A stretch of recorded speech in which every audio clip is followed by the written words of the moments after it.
Dubai ఒకప్పుడు ఎడారి దేశం, కానీ ఇప్పుడు ఓ భూతల స్వర్గం. అక్కడకు ప్రతి ఒక్కరూ వెళ్ళాలని అనుకుంటారు. పైగా అక్కడ బంగారపు రేటు పిచ్చ చీప్గా దొరుకుతుంది. మనకు ఇక్కడ ఫ్యాన్సీ షాపులు ఎలా ఉంటాయో అక్కడ బంగారపు షాపులు అలా ఉంటాయన్నమాట. ప్రపంచ దేశాల నుంచి దుబాయ్ని చూడటానికి వస్తూనే ఉంటారు. పైగా ఉపాధిని వెతుక్కుంటూ దుబాయ్కు వచ్చేవాళ్లే ఎక్కువ.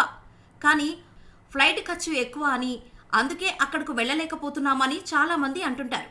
అయితే తక్కువ బడ్జెట్లో దుబాయ్ వెళ్ళాలనుకునేవారు అక్కడ ఎక్కడెక్కడ ఉండాలి, ఏ ఏ ప్లేసెస్ ఫ్రీగా మనం చూడొచ్చు అనే విషయాలు తెలుసుకోవడానికి ఈ వీడియోని పూర్తిగా చూసేయండి.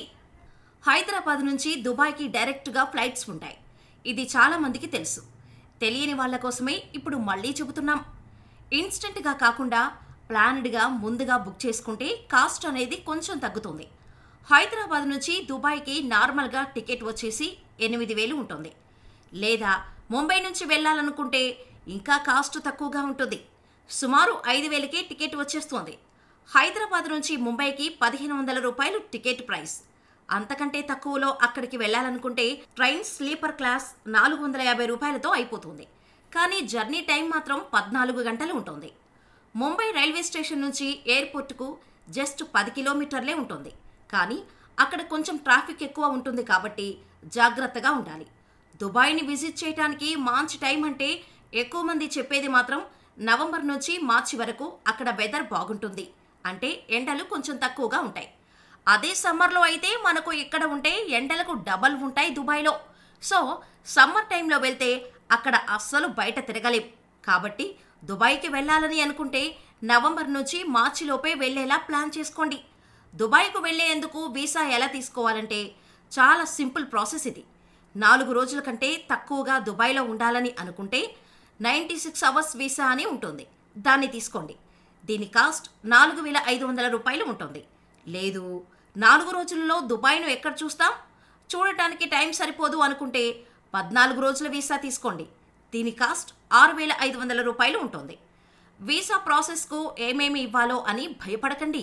జస్ట్ మీ పాస్పోర్ట్ ఫ్రంట్ అండ్ లాస్ట్ పేజ్ని కాపీ, మీ ఫోటో స్కాన్ కాపీస్, ఇండియాకు రిటర్న్ టికెట్ కాపీ, ఈ 3 సాఫ్ట్ కాపీస్ మీ దగ్గర ఉండాలన్నమాట. ఆన్లైన్లో డాక్యుమెంట్స్ సబ్మిట్ చేసి ఫీజు కట్టేస్తే సరిపోతుంది. 4 నుంచి 5 రోజులలో మీరిచ్చిన మెయిల్ అడ్రస్కు మెయిల్తో పాటు వీసా హార్డ్ కాపీ కూడా వచ్చేస్తుంది. సరే, టికెట్స్ కొనేసాం, వీసా వచ్చేసింది. ఇప్పుడు దుబాయ్లో ఎక్కడ ఉండాలి అనేది తెలుసుకుందాం. దుబాయ్లో సేఫెస్ట్ ప్లేస్ వచ్చేసి ఈద్ షేక్ జాయిద్ రోడ్. దీన్నే డౌన్ టౌన్ ఏరియా అని కూడా పిలుస్తారన్నమాట. ఇది దుబాయ్లో లగ్జరీ ప్లేసెస్లో ఒకటి. ఇక్కడే బుర్జ్ ఖలీఫా, దుబాయ్ మాల్ వంటివన్నీ ఇక్కడే ఉంటాయి. ఈ ఏరియాలో చాలా హోటల్స్ ఉంటాయి. ఒక్కరోజుకి ఇక్కడ హోటల్ రూమ్ 2,000 రూపాయలకు దొరికేస్తుంది. ఇంతకంటే తక్కువకు రూమ్ కావాలంటే కష్టం. మీరు దుబాయ్లో ల్యాండ్ అవ్వగానే మొదటిగా చేయాల్సిన పని అక్కడి సిమ్ తీసుకోవాలి. దుబాయ్లో సిమ్ చాలా కాస్ట్. 798 రూపాయలకు 200 MB డేటా వస్తుంది. అంతే. 20 నిమిషాల టాక్ టైం, 20 మెసేజ్లు మాత్రమే వస్తాయి.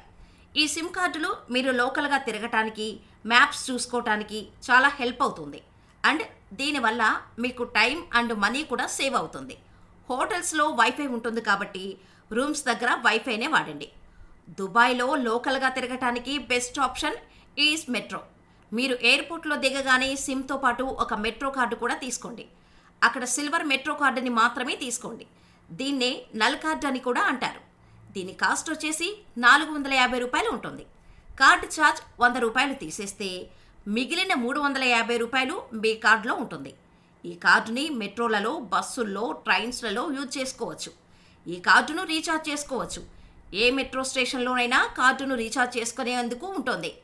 ఈ మెట్రో కార్డ్స్లో చాలా టైప్స్ ఉంటాయి, కానీ వీలైనంత వరకు సిల్వర్ కార్డును తీసుకోవటానికే ట్రై చేయండి. ఈ కార్డు వ్యాలిడిటీ 7 రోజులు ఉంటుంది. దుబాయ్లో మన బడ్జెట్లో ఏ ఏ ప్లేసెస్ చూడొచ్చు అంటే మోస్ట్లీ అన్ని ప్లేసెస్ను ఫ్రీగా చూసేందుకు అవకాశం ఉంటుంది. కానీ వరల్డ్లో ఫేమస్ బుర్జ్ ఖలీఫా టవర్ను తప్ప. ఎందుకంటే దీన్ని చూడాలంటే ఎంట్రీ ఫీజు అనేది పే చేయాల్సి ఉంటుంది. దీన్ని చూడాలంటే దాదాపు 2,400 రూపాయల వరకు ఛార్జ్ చేస్తారు. ఫ్రీగా చూసే ప్లేసెస్ అంటే Burj Al Arab, Jumeirah beach, Dubai mall, dancing fountain వంటి అన్నీ రూపాయి ఖర్చు లేకుండా చూసేయచ్చు. దుబాయ్ వచ్చి బుర్జ్ ఖలీఫా చూడకపోతే బాగోదు అనుకుంటే దీన్ని చూడటానికి 2 టైమింగ్స్ ఉంటాయి. ఫస్ట్ థింగ్ ప్రైమ్ అవర్స్, రెండోది non prime hours. Prime hours timings సాయంత్రం 4 గంటల నుంచి 6 గంటల వరకు. ఈ టైంలో బుర్జ్ ఖలీఫాను చూడాలంటే బాగా హై కాస్ట్ పే చేయాల్సి ఉంటుంది. ఈ టైంలోనే సన్సెట్ అవుతూ ఉంటుంది. సూర్యుడు అస్తమించేటప్పుడు దుబాయ్ చాలా అందంగా బుర్జ్ ఖలీఫా నుంచి వ్యూ వండర్ఫుల్గా ఉంటుంది. అందుకే ఈ టైంను క్యాష్ చేసుకోవడానికి కాస్ట్ ఎక్కువగా పెట్టారు. ఈవినింగ్ 4 నుంచి 6 గంటలు తప్ప మిగిలిన టైంని నాన్ ప్రైమ్ అవర్స్గా చెప్పుకోవచ్చు. 124 లేదా 125 ఫ్లోర్కు వెళ్ళాలనుకుంటే మనకు 2,200 రూపాయలు వసూలు చేస్తారు. ఇది నాన్ ప్రైమ్ అవర్స్లో. అదే ప్రైమ్ అవర్స్లో వెళ్ళాలనుకుంటే 3,700 రూపాయలు పే చేయాల్సి ఉంటుంది. వీటితో 148 ఫ్లోర్ చూడాలంటే నాన్ ప్రైమ్ అవర్స్లో 6,500, అదే ప్రైమ్ అవర్స్లో 9,300 రూపాయలు తీసుకుంటారు. బుర్జ్ ఖలీఫా 828 మీటర్ల పొడవు ఉంటుంది. ప్రపంచంలోనే ఎత్తైన బిల్డింగ్ ఇది. ఇందులో మొత్తం 168 ఫ్లోర్స్ ఉన్నాయి.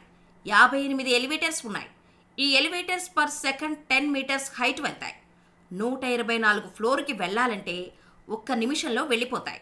దుబాయ్కి వెళ్తే అస్సలు మిస్ చేయకూడని మరొకటి డాన్సింగ్ ఫౌంటైన్. ఇది చూడటానికి చాలా బాగుంటుంది. ఇది మధ్యాహ్నం 1 గంట నుంచి 1:30 వరకు షో ఉంటుంది. ఆ తర్వాత సాయంత్రం 6 నుంచి ప్రతి హాఫ్ అన్ అవర్ వరకు ఒక షో ఉంటుంది. ఇక తర్వాత దాని విషయానికి వస్తే జుమేరియా బీచ్. చూడటానికి చాలా అందంగా ఉంటుంది ఈ బీచ్. బుర్జ్ ఖలీఫా నుంచి 8 కిలోమీటర్ల దూరంలో ఉంటుంది. Next Burj Al Arab tower. ఇది ప్రపంచంలో 4 టాలెస్ట్ హోటల్. ఇదే మోస్ట్ ఎక్స్పెన్సివ్ 7 స్టార్ హోటల్. ఇందులో ఒక్కరోజు ఉండటానికి అక్షరాల 1,00,000 రూపాయలు అవుతుంది. ఇక తరువాత దాని విషయానికి వస్తే దుబాయ్ మాల్. ఇది బుర్జ్ ఖలీఫా నుంచి వాక్బుల్ డిస్టెన్స్లో ఉంటుంది. ఇది ప్రపంచంలోనే అతిపెద్ద షాపింగ్ మాల్. ఇందులో ప్రపంచంలోనే పెద్ద అక్వేరియం ఉంటుంది. ఇక్కడే బోలెడన్ని బంగారు షాపింగ్ మాల్స్ ఉంటాయి. ఇక్కడ మన దేశంతో పోల్చుకుంటే బంగారం కాస్ట్ తక్కువే ఉంటుంది. ఇక్కడ నైట్ సఫారీ ఉంటుంది. ఫ్యామిలీ సరదాగా వెళ్ళాలనుకుంటే, భూతల స్వర్గాన్ని మీరు కూడా చూడాలనుకుంటే వెళ్ళేటప్పుడు తక్కువ లగేజ్ని తీసుకువెళ్ళండి. ఎందుకంటే అక్కడ నుంచి రిటర్న్ అయ్యేటప్పుడు ఖచ్చితంగా లగేజ్ ఎక్కువగా ఉంటుంది. మళ్ళీ ఎయిర్పోర్టులో బ్యాగ్స్తో కుస్తీ పడకుండా ఉండొచ్చు.